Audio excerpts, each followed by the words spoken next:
আসসালামু আলাইকুম, সবাই কেমন আছেন? আশা করি সবাই ভালো আছেন। নতুন একটি ভিডিও নিয়ে আপনাদের মাঝে উপস্থিত হলাম এবছরের ইলিশ মাছের বাজার নিয়ে। তো চলেন ভিডিওটি শুরু করা যাক।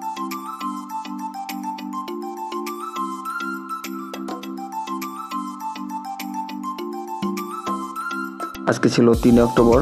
তো 4 অক্টোবর থেকে সরকার কর্তৃক নিষেধাজ্ঞা, ইলিশ মাছ ধরা বিক্রি করা সম্পূর্ণ নিষেধ। তো সেই জন্য 3 অক্টোবর বাজারে প্রচুর ইলিশ মাছের সমাগম ছিল এবং প্রচুর ক্রেতা বিক্রেতা ছিল। ছোট বড় বিভিন্ন সাইজের ইলিশ মাছ এখানে পাওয়া যায়। সবচেয়ে বড় যে সাইজের ইলিশ, সেটা দাম এখানে চাওয়া হচ্ছে প্রায় 3,500 টাকা প্রতি কেজি, এবং 400 টাকা কেজি হলেও আপনি কিন্তু এখান থেকে ইলিশ মাছ নিতে পারবেন।